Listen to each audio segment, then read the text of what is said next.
"Mommy, I said sorry." My 5-year-old Emma cried. Bang! Karen pulled the trigger. The bullet hit my baby's shoulder. Blood everywhere. Emma screamed, "Daddy, it hurts!" Karen stood cold, holding the gun. Her ball touched my driveway. She broke the rules. 3 minutes later, SWAT surrounded Karen and arrested her. Before watching full story, comment below from where you watching. Also like and subscribe for more stories. The sun was shining bright that Saturday morning. Birds were singing in the trees. My 5-year-old daughter, Emma, was wearing her favorite pink dress with butterflies on it. She looked like an angel. "Daddy, can I draw with chalk on our driveway?" Emma asked me with her big brown eyes. "Of course, sweetheart," I said, kissing her forehead. "Stay in our driveway, okay?"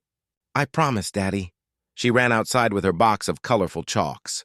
I watched her from the kitchen window. She was drawing a rainbow. Then she drew our family, me, her mother Sarah, and herself holding hands. My heart felt so full of love. My wife Sarah was at the grocery store. It was a peaceful morning. I made coffee and checked some work emails. Emma was singing outside. Everything felt perfect. But I did not know that in 3 minutes my whole world would fall apart. I did not know that Karen Mitchell, our HOA president, was watching my daughter with cold, cruel eyes. Karen Mitchell lived 2 houses down from us. She was the president of our neighborhood HOA. Everyone feared her. She had gray hair pulled back so tight it looked painful. Her face always looked angry. Her eyes were cold like ice. For 2 years, Karen made our lives hell. She sent us violation notices for everything. Our grass was 1 inch too tall. Our mailbox was the wrong color. Our Christmas lights stayed up 2 days too long. She fined us hundreds of dollars for small things, but we always paid. We always followed her rules. We never fought back because we did not want trouble. Last month, Karen saw Emma playing with her toys on our front lawn. She marched over and yelled at my daughter. "This is not a playground. This neighborhood has standards." Karen screamed at a 4-year-old child. Emma cried for hours. I filed a complaint with the HOA board, but Karen was the president. She controlled everything. Nothing happened. "She's just a bitter old woman," Sarah told me. Ignore her. But I saw something dangerous in Karen's eyes. Something broken. Something evil. I was pouring my 2nd cup of coffee when I heard Karen's voice outside. It was loud and filled with rage. "You stupid little brat. What did I tell you about keeping this neighborhood clean?" My blood ran cold. I dropped my coffee cup. It shattered on the floor. I ran to the front door. Karen was standing over Emma. My little girl was crying. Karen was holding Emma's box of chalks. "This is HOA property. You're vandalizing the neighborhood." Karen screamed. I'm sorry. Emma sobbed. "Daddy said I could draw on our driveway. It's my driveway now. I'm on the board and I say no chalk." Karen threw the chalk box hard. It hit Emma in the face. Emma screamed and fell backward. I ran outside. "Get away from my daughter." Karen's face turned red with anger. "Your daughter is destroying property values. I'm filing a violation. You'll pay a $5,000 fine. She's 5 years old. She's drawing on our driveway." I picked up Emma. Her cheek was red where the chalk box hit her. "This neighborhood has rules," Karen shouted. "Rules you clearly don't care about. People like you don't belong here." "Go home, Karen," before he called the police. Karen's eyes turned into thin, hateful slits. "You're threatening me? Me? I'll make you regret this. I'll make your whole family regret this." She walked away, but I saw her touch something under her cardigan. Miss Stomack felt sick. Did she have a weapon? I carried Emma inside. She was crying so hard. Sarah came home and we comforted our baby girl. We put ice on her cheek. "We need to move," Sarah said. "That woman is dangerous. We can't afford to move right now." I said, "We just bought this house. We're stuck." But I should have listened to my wife. I should have taken my family and left that day because Karen Mitchell was more than dangerous. She was a monster waiting to strike. 2 weeks passed. Emma was scared to play outside. She had nightmares about the mean lady. We talked to lawyers, but they said HOA cases take years to resolve. Then came that terrible Tuesday afternoon. I was working from home. Sarah was at her office. Emma came to me with her backpack. "Daddy, can I get my ball from the garage?" she asked. "Sure, baby, but stay in our yard." "Okay, I will, Daddy." She ran outside. I watched her get her pink ball from the garage. She started bouncing it on our driveway. She was being so careful to stay on our property. I went back to my computer for just 3 minutes. 3 minutes that destroyed our lives. I heard a sound that will haunt me forever. A loud crack that made my ears ring. Then my daughter screaming. I ran outside so fast I almost fell. What I saw made my heart stop. Emma was lying on the ground. Blood was spreading on her pink dress. She was screaming and crying. Her little hands were clutching her shoulder. Karen Mitchell was standing in her driveway. She was holding a gun. Smoke was coming from the barrel. I warned you. Karen screamed. I warned your family. Time seemed to stop. I could not breathe. I could not think. My baby was bleeding. My baby was shot. I ran to Emma. Baby, Daddy's here. Daddy's here. It hurts. Daddy, Emma cried. It hurts so much. Make it stop. Blood was everywhere. So much blood. I pressed my hands against her shoulder to stop the bleeding. Emma was screaming. I was screaming. Someone call 911. I shouted, someone help us. Neighbors came running from their houses. Mrs. Peterson from across the street called 911. Mr. Johnson ran over with towels. Hang on, Emma, hang on, baby. I pressed the towels against her wound. Her blood soaked through them. You're going to be okay. I promise. Emma's eyes were getting heavy. Daddy, I'm tired. No, no, no. Stay awake, Emma. Stay with Daddy. Please stay with Daddy. Karen was still standing there with the gun. She looked calm, like she did nothing wrong. She deserved it, Karen said coldly. That ball bounced into my driveway. I told you people to follow the rules. I wanted to kill her. I wanted to rip her apart with my bare hands, but I could not leave my daughter. I could not let go of Emma. Mr. Johnson stepped in front of me. Stay with your daughter, he said quietly. His voice was shaking. I'll handle her. Her ball bounced 1 inch into my property. Karen yelled. This neighborhood has rules. You shot a child, Mr. Johnson said. You're a monster. I was defending my property. Stand your ground. Karen pointed the gun at Mr. Johnson. That was when we heard the sirens. Police cars came racing down our street. Ambulances followed them. Paramedics ran to us. They took Emma from my arms. I did not want to let go. Sir, we need to help her, a paramedic said gently. Let us do our job. They put Emma on a stretcher. She was so pale, so small. She looked like a broken doll. Daddy, don't leave me, Emma cried. I'm right here, baby. I'm coming with you. I climbed into the ambulance. A paramedic was putting pressure on Emma's wound. Another was starting in 4-line. Bullet went through her shoulder. One paramedic said she's lucky. 2 in lower and it would have hit her heart. Lucky. My 5-year-old daughter got shot and they called her Lucky. I called Sarah. My hands were shaking so bad I could barely hold the phone. Sarah, Emma's been shot. We're going to Memorial Hospital. Can shot here? Oh God, Sarah, there's so much blood. Sarah screamed. I heard her car starting. I'm coming. I'm coming right now. Tell Emma Mommy loves her. Tell her to stay strong. Emma Mommy loves you. Mommy's coming. Emma's eyes were closing. I love Mommy. I love you, Daddy. I'm sorry I played with my ball. This is not your fault. I was crying so hard I could barely see.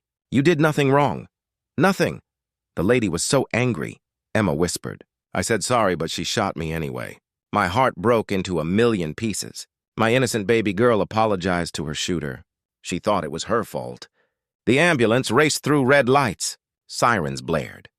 Emma was drifting in and out of consciousness. Stay with me, Emma. Talk to me, baby. Tell me the princess story, she whispered.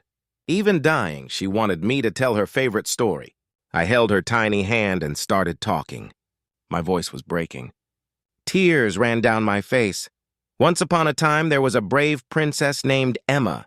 She was the bravest, strongest princess in the whole world. They rushed Emma into surgery. Doctors and nurses surrounded her. They pushed me away. Sir, you need to wait outside. A nurse said, That's my daughter. That's my baby. We're going to save her, but you need to let us work. They took Emma through double doors. The doors closed. I collapsed against the wall. My hands were covered in Emma's blood. My shirt was soaked with it. I could not stop shaking. Sarah arrived 10 minutes later. She ran through the hospital doors screaming Emma's name. When she saw me covered in blood, she collapsed. No, no, no, no, Sarah sobbed. Not our baby. Please God, not our baby. I caught her. We held each other in that hospital hallway. We cried like we never cried before. She's in surgery, I told Sarah. The bullet went through her shoulder. They said she might be okay. Might. Sarah looked at me with devastated eyes. Might. We had no answers. We could only wait. Hours passed. Each second felt like a year. We sat in the waiting room. Our clothes were covered in blood. Other families stared at us. A police officer came to take my statement. His name was Officer Rodriguez. He looked angry. "Tell me everything," he said. I told him the whole story about Karen's harassment, about her threats, about how Emma's ball bounced slightly onto Karen's driveway, about the gunshot. Karen Mitchell. Officer Rodriguez's face went dark. That woman called 911 herself. She claimed she was defending her property from trespassers. She said Emma was destroying her property value. "She's 5 years old," Sarah screamed. "What property damage?" "A bouncing ball." "Ma'am, I know. Trust me, I know. We have Karen in custody. We're building a case, but I need you to know something." Officer Rodriguez looked uncomfortable. "Karen has lawyers, expensive lawyers. She's already claiming stand-your-ground defense. Stand your ground." I could not believe what I was hearing against a 5-year-old child with a pink ball. "Her lawyers will try anything, but we have witnesses. Lots of witnesses. Everyone in your neighborhood gave statements. They all said the same thing. Your daughter never left your property. The ball bounced maybe 6 in onto Karen's driveway. Karen came outside with a gun already in her hand. She shot without warning." "What happens now?" Sarah asked. "Karen's arrested, but she made bail an hour ago." "Bail?" I jumped up.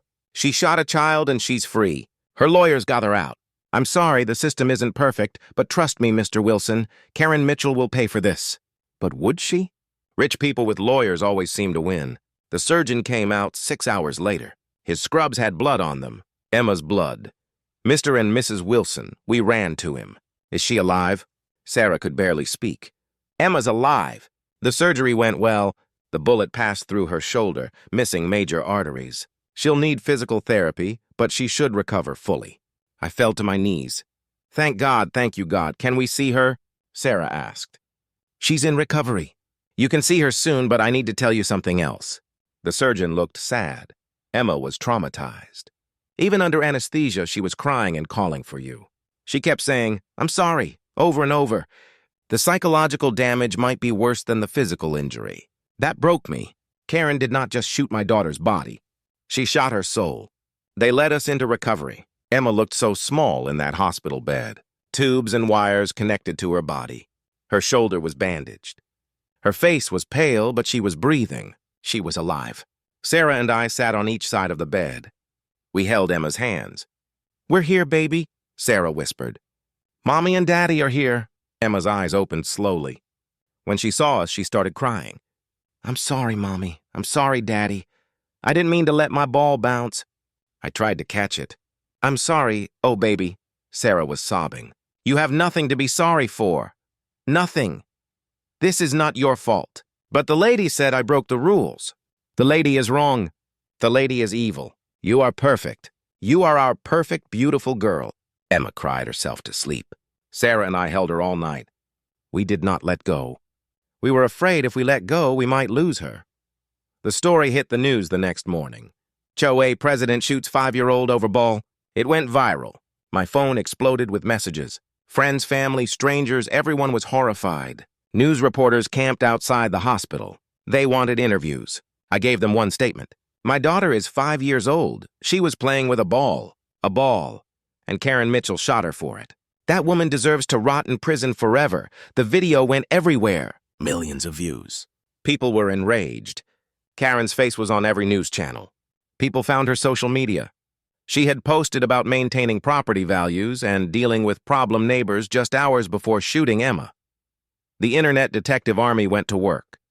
They found Karen's history. She had previous complaints. She had threatened other neighbors. She had multiple guns registered to her name. People started calling her HOA Karen and worse names. Someone found out Karen was wealthy. Her family owned a law firm. That was why she thought she was above the law. But the public would not let this go. Protests started outside Karen's house. People held signs. "Justice for Emma. 5-year-olds are not threats. Karen Mitchell is a monster." The HOA board held an emergency meeting. They removed Karen as president. They dissolved half the board. The entire organization was under investigation, but none of that mattered to me. None of it brought back Emma's innocence. None of it erased her trauma. What I did not tell you before was what happened in those 3 minutes after Emma got shot. Those 3 minutes when I thought my daughter might die in my arms. While I pressed towels against Emma's wound, while neighbors called 911, something else was happening. Karen was on her phone. She was calling her lawyers. She was calling her family. She was already planning her defense. I felt threatened. I heard her say calmly, "The child was destroying my property. I had every right to defend myself." That was when I knew Karen felt no remorse, no guilt. She truly believed she was in the right. "Mr. Johnson," my elderly neighbor approached Karen. "You need to put that gun down. Don't tell me what to do." Karen pointed her gun at him. "Everyone in this neighborhood needs to learn respect, learn to follow rules." More neighbors came outside. They formed a circle around Karen. "You shot a child," Mrs. Peterson said. Her voice was shaking. "A baby, how could you?"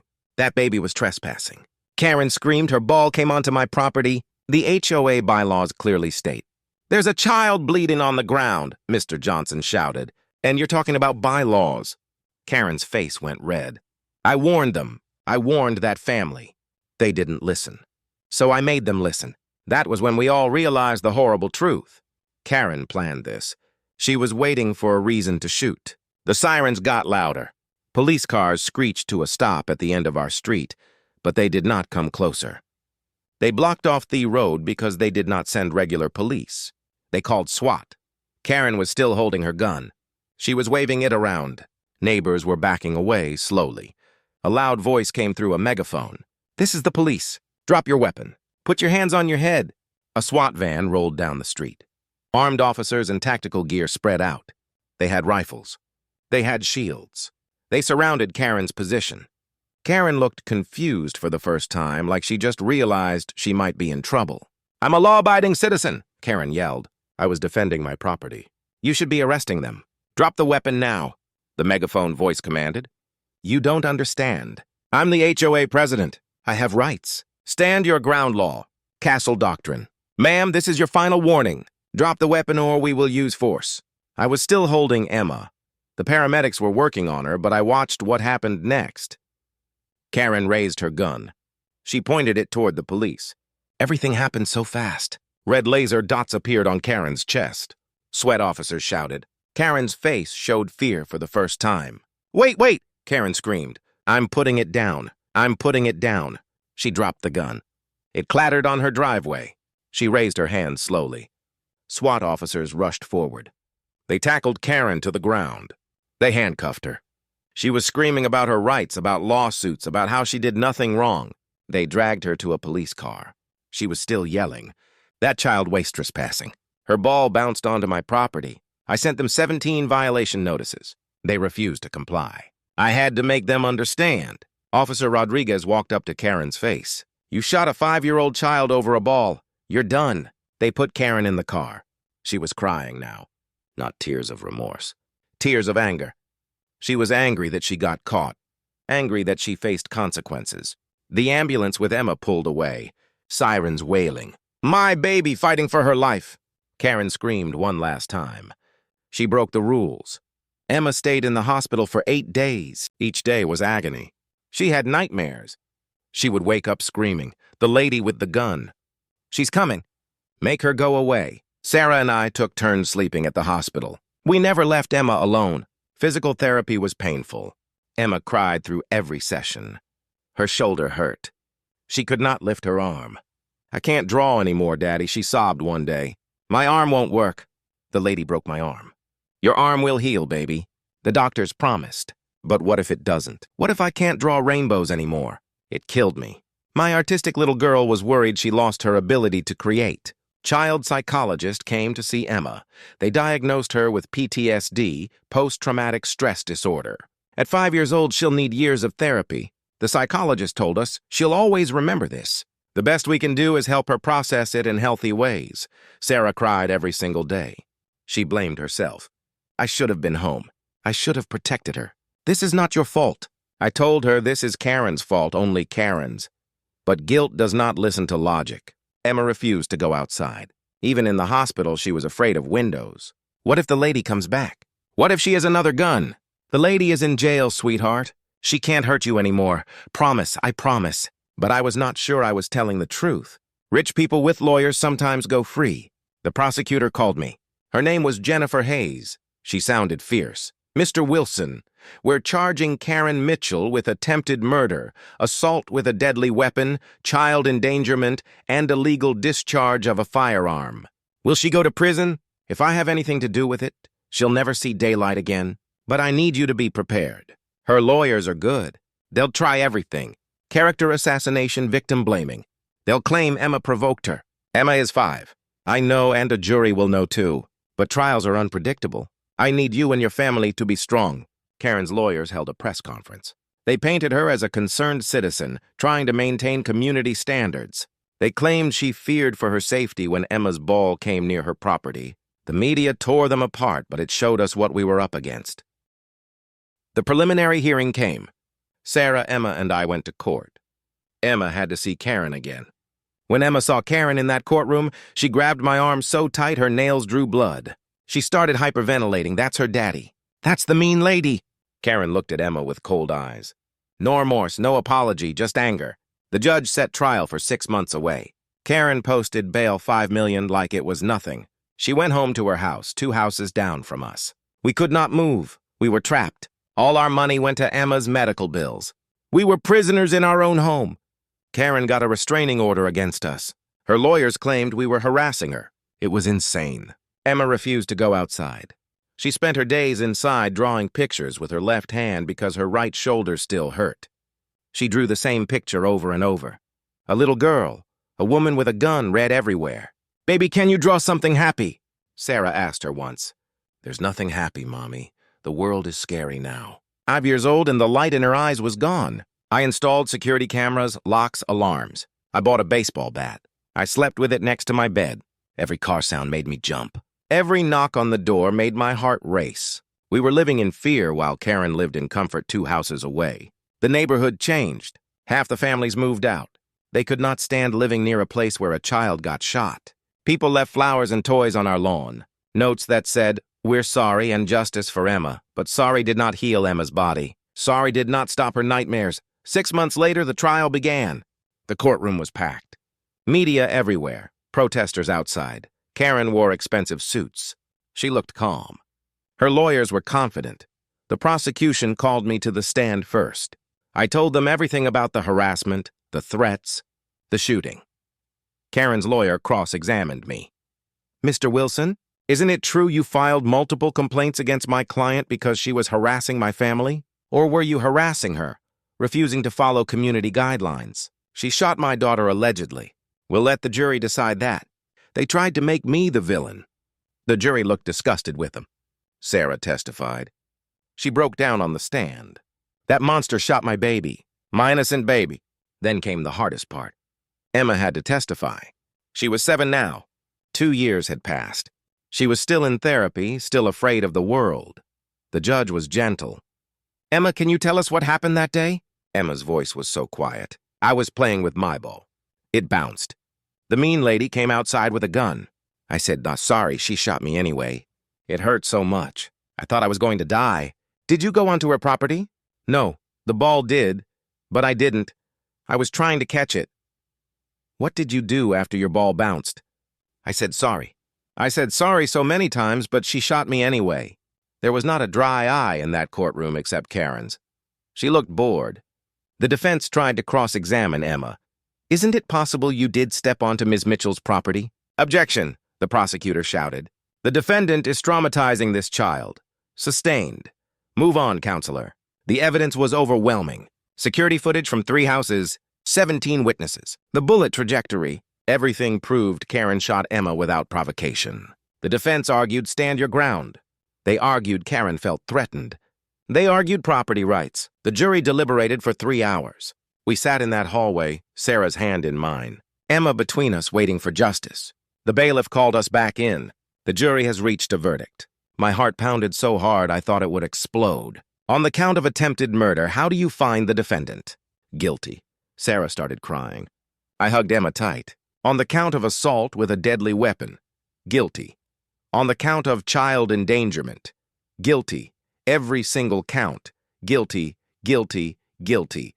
Karen's face went white. Her lawyers looked shocked. She started screaming.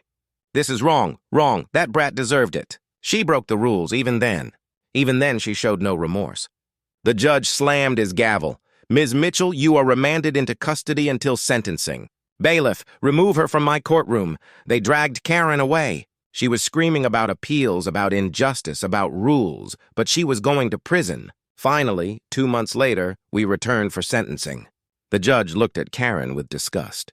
"Miss Mitchell, I've been a judge for 30 years. I've seen many criminals, but I've rarely seen someone as remorseless as you. You shot a 5-year-old child over a bouncing ball and you feel no regret. You believe you were right." "I was right," Karen shouted. "Property values, rules, order. You destroyed a child's innocence. You traumatized a family. You terrorized a neighborhood. And you feel justified." "I am justified." The judge shook his head.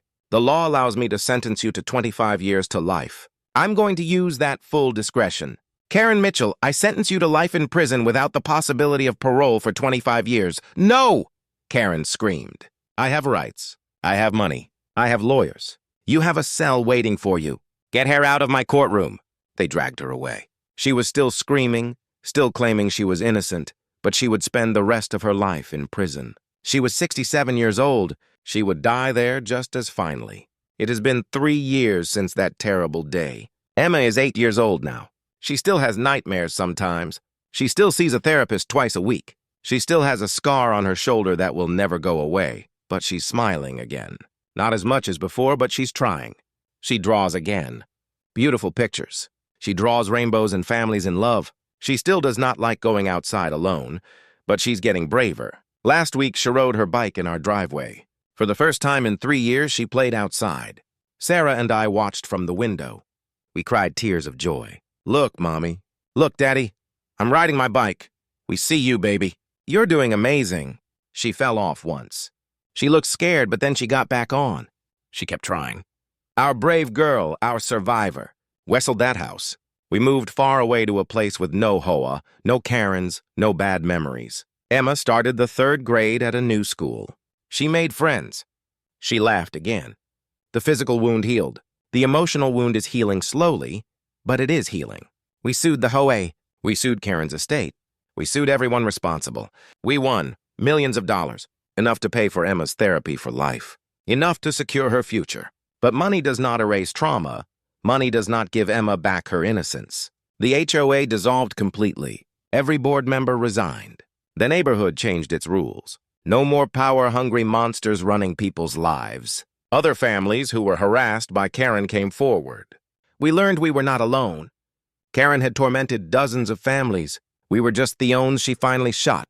Last week, Emma wrote a letter in school. Her teacher sent it to us. It made me cry. "My name is Emma. I am 8 years old. When I was 5, a bad lady shot me because my ball bounced.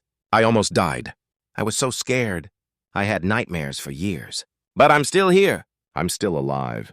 The bad lady is in jail now. She can't hurt anyone anymore. I want other kids to know something. If someone is mean to you, tell your parents. If someone scares you, run away. If someone hurts you, it is never your fault." I thought it was my fault. I said sorry to the lady who shot me. But my mommy and daddy told me the truth. It was never my fault. I was just a little girl playing with a ball. Bad people exist in the world, but good people exist too. More good people than bad. My mommy and daddy protected me. The police helped me. The doctors saved me. My teachers believed me. I'm still scared sometimes. But I'm also brave because I survived. And I'm going to be okay. If you're hurting, you can be okay too. Just hold on, tell someone, ask for help. Love, Emma. Sarah and I read that letter together. We cried and held each other. Our baby girl, our survivor, our hero. She lost her innocence at 5 years old, but she found her strength at 8. Karen Mitchell took so much from us, but she did not take everything. She did not break Emma's spirit. She did not destroy our family.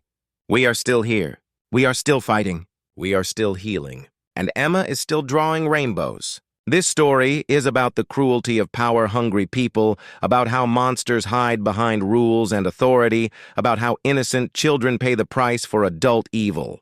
If you or someone you know is being harassed or threatened, please speak up, report it, document it, protect yourself and your family. No rule, no bylaw, no standard is worth a child's life. Never forget that. And if you are a survivor of violence, please know it was never your fault. You are brave. You are strong. You are enough. Hold on. Speak up. There are more good people in the world than bad. We will protect you. We will believe you. We will fight for you. You are not alone.